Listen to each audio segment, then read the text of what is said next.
بعض لوگ جب ان کو ملتے ہیں تو انہیں وہ کہہ دیتے ہیں کہ مرزا صاحب نے تو نبوت کا دعویٰ ہی نہیں کیا. کسی کو کہہ دیتے ہیں مرزا صاحب نے مسیح موعود کا دعویٰ. جیسا بندہ دیکھا یہ نکتہ سمجھ لیں، شاطرانہ چال ہے.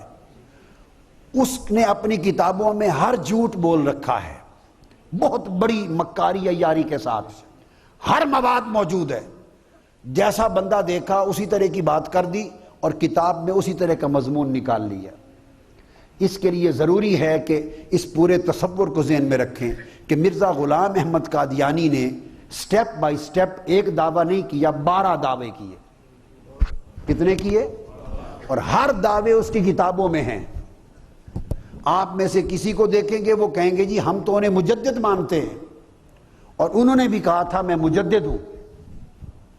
یہ ہمارے اوپر جھوٹا الزام ہے. انہوں نے تو نبوت کا دعویٰ ہی نہیں کیا، اور وہ کتاب اٹھا کے اس کا دعویٰ مجدد ہونے کا دکھا دیں گے. عام آدمی کنفیوز ہو جائے گا. کسی کو اگلی بات بتا دیں گے، کسی کو اور بتا دیں گے. اب سن لیں، اس نے پہلا دعویٰ کیا مجدد ہونے کا. جب زمین بنا لی اس کے بعد اگلا دعویٰ کیا محدثیت کا کہ میں اللہ سے کلام کرتا ہوں.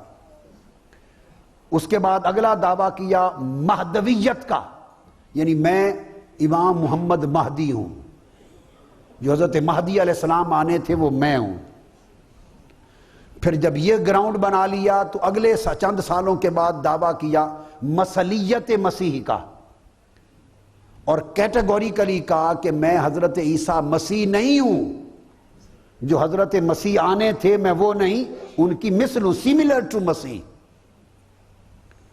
جب اس کی گراؤنڈ بن گئی پھر دعویٰ کیا عین مسیح کا، کہ میں عین وہی مسیح موعود ہوں جس کا وعدہ تھا حضرت عیسیٰ کا، میں عین عیسیٰ ابن مریم ہوں.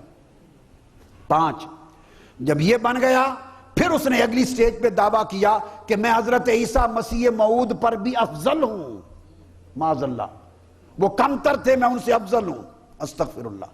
جب یہ بنیاد بنا لی پھر اس نے دعویٰ کیا کہ میں ذلی نبی ہوں. معاذ اللہ، اس کا مطلب یہ ہے معاذ اللہ کہ میں ترقی کرتا کرتا حضور علیہ السلام کے فیض سے حضور کے سائے میں نبی بن گیا ہوں. استغفر اللہ العظیم. یہ 7واں دعویٰ. پھر 8واں دعویٰ کیا کہ میں بروزی نبی ہوں. بروز کہتے ہیں ظاہر ہونے کو، ذل کہتے ہیں سائے کو، کہ میں حضور کا غلام تھا، ان کی پیروی کے فیض میں حضور کے زیر سایہ رہ کر نبی بن گیا ہوں. یہ پہلا دعویٰ. پھر آگے بڑھا، اس نے کہا بروزی نبی ہوں. بروز کہتے ہیں جو ہڈن تھا، چھپا ہوا، وہ ظاہر ہو گیا. ہر دعویٰ دوسرے کا بطلان کرتا تھا، ہر دعویٰ پہلے دعوے کو جھوٹا ثابت کرتا تھا. ایک دعوے کی دوسرے دعوے سے کوئی جوڑ اور میل نہ تھا. وہ گراؤنڈ بناتا، جب مرید ہو جاتے، لوگ مانتے، بنیاد بن جاتی، پھر 2-4 سالوں بعد اگلا دعویٰ. 12 دعوے کیے، تکذیب کی حد. اس کے بعد اگلا دعویٰ کیا نامہ کہ میں نبی ہوں مگر غیر حقیقی نبی ہوں، میرا ٹائٹل نبی ہے، حقیقی نبی نہیں. جی، کہ مرزا صاحب نے درجہ بدرجہ اپنانا دعویٰ کیا ہے. ٹھیک ہے، بالکل ٹھیک ہے. زیادہ علم تو نہیں ہے مجھے، لیکن جیسے سنا ہے کہ پہلے خلیفہ کا کیا تھا دعویٰ، نہیں، امام مہدی. امام مہدی کا. ٹھیک ہے.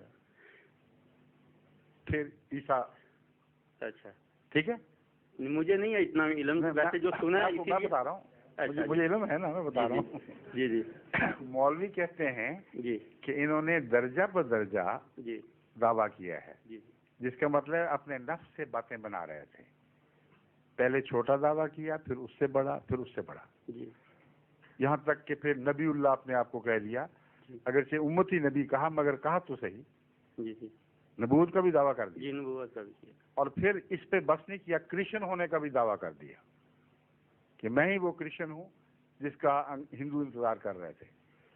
اور پھر یہ دعویٰ کیا کہ بدھ بھی میں ہی ہوں، زرتشت بھی میں ہوں، دنیا کے جتنے آنے والے تھے جو اس زمانے میں آنے تھے وہ میں ہی ہوں. تو مولوی اس پر خوب مذاق اڑاتے ہیں، کہتے ہیں لو جی مرزا صاحب سب کچھ ہو گئے. اور اس سے ثابت ہوا کہ نفس کے دعوے تھے، ایک دعوے پہ تسلی نہیں، اور آگے پھر اور آگے پھر اور آگے. ٹھیک ہے، یہی اعتراض ہے نا. جی جی. اب عیسائیوں کا رسول اللہ علیہ وسلم پر اعتراض سن لیں. عیسائی کہتے ہیں پہلے صرف مکے والوں خاندان کا رسول بنے اور کہا کہ اپنے خاندان والوں کو ڈراؤ. پھر مکے اور اس کے ارد گرد لوگوں کے رسول بن گئے، مشرکوں کو بلایا. پھر اور ہمت پڑی تو پھر اہل کتاب کے بھی رسول بن گئے. پھر اور دعویٰ بڑا کیا تو ساری دنیا کے رسول بن گئے. تو کہتے ہیں یہ تدریج بتا رہی ہے کہ یہ نعوذ باللہ من ذالک جھوٹا ہے. یہ دونوں اعتراض بالکل ایک ہی شکل کے اور دونوں لغو اور بالکل الٹ نتیجہ ثابت کرتے ہیں بجائے اس کے کہ ان کو فائدہ دیں. اب میں آپ کو اس طریق کی وجہ بتاتا ہوں. جی. اگر کوئی شخص یہ دعویٰ کرے کہ میں نے فلاں کام کیا ہے اور وہ سمجھے کہ اس سے مجھے لوگ بڑے گلے میں ہار ڈالیں گے اور خوشی کا اظہار کریں گے، اور یہ دعویٰ کرتے ہی اس پہ پتھر پڑنے شروع ہو جائیں، تو اگر وہ جھوٹا ہو تو وہ دعویٰ واپس لے گا یا اس سے بھی بڑا دعویٰ کرے گا؟ اس سے بڑا دعویٰ کرے گا. اگر جھوٹا ہو تو جھوٹا ہو تو واپس لے گا. جی جی. سمجھے کہ نہیں؟ جی جی. سیاستدان دیکھے نہیں آپ نے اپنے؟ جی جی. وہ کوئی دعویٰ کرتے ہیں، اعلان بھی کر دیتے ہیں، اخباری بیان دے دیتے ہیں، جب آگے سے ذرا مار پڑنے لگے تو کہتے ہیں نا ہم نے تو نہیں کہا تھا، جی جی. وہ غلط سمجھا ہے. جی جی. جھوٹا آدمی کوئی ایسا دعویٰ کر ہی نہیں سکتا جس کے نتیجے میں اس کو جوتیاں پڑیں، جی اس پر پتھر پڑیں. جی. اور اگر غلطی سے کر بیٹھے تو توبہ کرتا ہے، اگلا قدم نہیں اٹھایا کرتا. جی. بس اللہ تعالیٰ کا سب نبیوں سے یہی سلوک ہے. ان کی سچائی کی علامت ہے کہ ان کی مخالفت ہوتی ہے. جی. اور مخالفت کا خدا کو شوق نہیں ہے، اپنے پیاروں کو دکھ دینے کا مقصد تو نہیں ہے، مگر یہ مجبوری ہے کہ جب تک وہ دکھ نہ اٹھائیں ان کی سچائی ثابت نہیں ہو سکتی. جی. بس حضرت صلی اللہ علیہ وآلہ وسلم نے جب پہلا دعویٰ کیا تو اس کے نتیجے میں شدید مخالفت ہوئی. جی. اگر اپنے نفس کی خاطر دعویٰ کیا ہوتا تو اگلا دعویٰ اس سے بڑا نہ کرتے. جی. صرف مکے والوں کو دشمنی بنایا، سارے اہل عرب کو دشمن بنا لیا. اس کے بعد اس سے بڑا دعویٰ کر کے یہود کو دشمن بنا لیا. جی. پھر اس سے بڑا دعویٰ کر کے عیسائیوں کو دشمن بنا لیا. جی. اور پھر ساری قوموں کا رسول بن کر ساری قوموں کو دشمن بنا لیا. جی. تو یہ آپ کی صداقت کا نشان ہے، نہ کہ آپ کے غلط ہونے کا نشان ہے. جی. حضرت مرزا صاحب کا آپ سنیے. جی. جب آپ نے دعویٰ کیا کہ میں امام مہدی ہوں جی. تو مسلمانوں نے کیسی آؤ بھگت کی آپ کی؟ کچھ پتا ہے آپ کو؟ آپ کے قتل کے فتوے جاری ان کو آپ کے قتل کے فتوے جاری ہو گئے. جی جی. جب آپ نے کہا عیسیٰ علیہ السلام فوت ہو گئے تو آگ لگ گئی ہندوستان میں مخالفت کی. جی. جو پہلے تائید میں تھے وہ بھی مخالف ہو گئے. اور ابھی یہ کافی نہیں تھا، گویا کہ پنجاب میں سکھوں کی اکثریت تھی جو ہمارے قادیان کے ماحول میں تو بڑے سخت مضبوط جتھے سکھوں کے آباد تھے. آپ نے یہ اعلان کر کے کہ گرو بابا نانک نے جس ولی کی پیشگوئی کی تھی کہ وہ آئے گا وہ میں ہی ہوں. اور گرو بابا نانک مسلمان تھے، کوئی نیا مذہب نہیں بنایا، تو سکھ بھی مخالف ہو گئے. ہندوؤں کو یہ کہہ کر کہ کرشن ایک خدا کا قائل تھا اور اس نے جو آنے کا وعدہ کیا تھا میں اس کی طرف سے ہو کر تم لوگوں میں آیا ہوں، سارے ہندو سارے آریہ آپ کے مخالف ہو گئے. جی. جو باقی مذہب تھے ہر ایک کو آپ نے دشمن بنا لیا. یہ طریقہ کار کسی انسان کا ممکن نہیں ہے سوائے اس کے کہ وہ سچا ہو یا پاگل ہو. دو باتوں کے سوا ممکن ہی نہیں. اگر پاگل ہو تو پاگل جو دعوے کرتے ہیں لوگ ان کو اپنے حال پر ہی چھوڑ دیتے ہیں، خود ہی اپنی موت مر جاتے ہیں. جی. پاگل ہزار دعوے کرتے پھرتے ہیں گلیوں میں، کوئی کچھ نہیں کہتا، بچے پتھر مارتے ہیں. نہیں، لیکن میری عرض یہ ہے کہ آپ نے اس کی مثال دیا یہ سیاست دانوں کی، یہ تو عام دنیا میں ہے نا لوگ، اور یہ جو آپ دوسری ابھی مثال دے رہے ہیں پاگلوں کی، یہ بھی اس سے میچ نہیں کرتی. جتنے نبی آئے ہیں ہمارے انہوں نے ایک ہی بار دعویٰ کیا ہے اور ایک ہی اسٹیپ کا کیا ہے. غلط کہہ رہے ہیں آپ، یہی تو میں نے ثابت کیا ہے. جی. آپ تو عیسائیوں کے الزام کبھی آپ نے پڑھے ہی نہیں.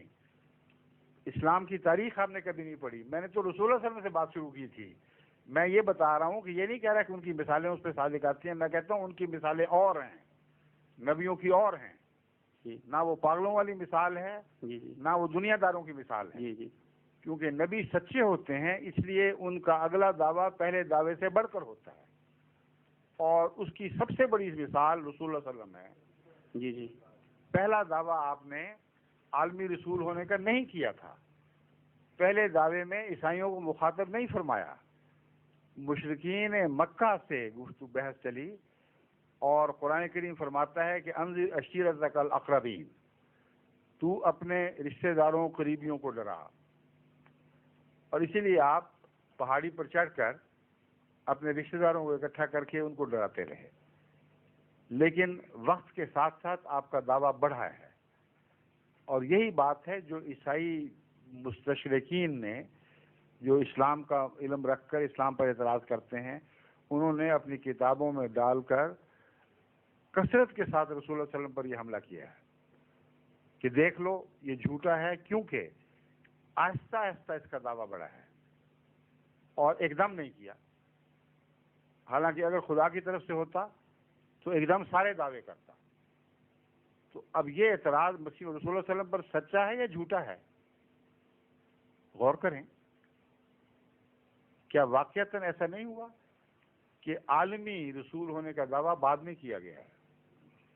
مکے سے ہجرت کے بعد کا دعویٰ ہے, اور پہلا دعویٰ مشرکین مکہ سے مقابلے کا ہے. پھر رفتہ رفتہ اہل کتاب داخل ہو گئے بیچ میں, عیسائیوں سے مقابلہ شروع ہوا, اور پھر آخری اعلان یہ ہے کہ میں قل یا ایھا الناس انی رسول اللہ الیکم جمیعا, اعلان کر دے کہ اے بنی نوع انسان, میں تم سب کی طرف رسول بنا کے بھیجا گیا ہوں. یہ جو دعوی ہیں ان میں تدریج ہے. میں آپ کو یہ بتا رہا ہوں کہ یہ آپ کی غلط فہمی ہے کہ دعوی اگر آہستہ آہستہ بڑھیں تو جھوٹ کی علامت ہوتے ہیں. دعوی اگر آہستہ آہستہ بڑھیں اور ہر دعوے پر مخالفت بڑھے تو یہ سچ کی علامت ہوتی ہے. یہ میں سمجھا رہا تھا آپ کو. ثبوت دے رہا ہوں کہ جھوٹے آدمی جب دعویٰ کرتے ہیں اور توقع کے خلاف لوگوں میں حاضر عزیز ہونے کی بجائے اور بھی لوگ نفرت کرتے ہیں, تو پھر اگلے دعوے نہیں کیا کرتے, واپس آ جا کرتے. جی انبیاء مخالفت کے باوجود بڑے دعوے کرتے ہیں. یہ ثبوت ہے اس بات کا کہ دنیا کی ان کو پرواہ نہیں, اللہ پر توکل کرتے ہیں اور اللہ ان کی حفاظت کرتا ہے.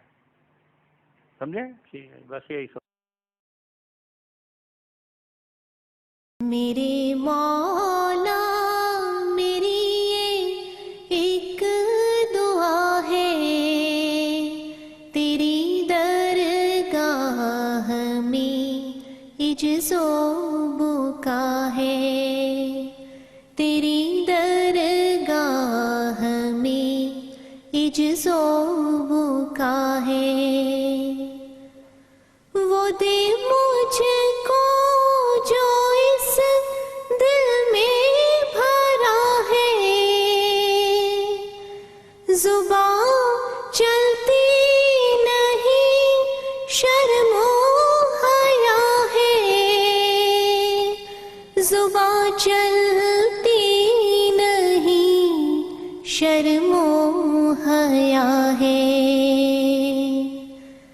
میری اولاد جو تیری عطا ہے,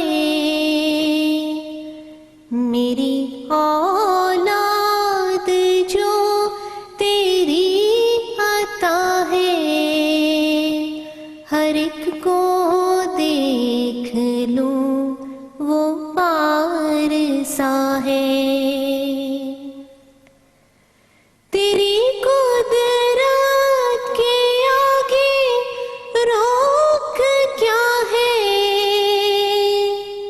وہ سب دے ان کو جو مجھ کو دیا ہے, وہ سب دے ان کو جو مجھ کو دیا ہے.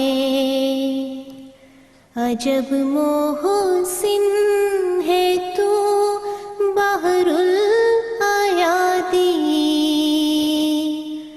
عجب محسن ہے تو بحر الحیاتی فسبحان الذی اخذ العادی فسبحان الذی اخذ العادی فسبحان الذی اخذ العادی نجات ان کو عطا کر گندگی سے برات ان کو عطا کر بندگی سے برات ان کو عطا کر بندگی سے رہیں خوشحال اور فرخندگی سے رہیں خوشحال اور فرخندگی سے بچانا اے خدا بد زندگی سے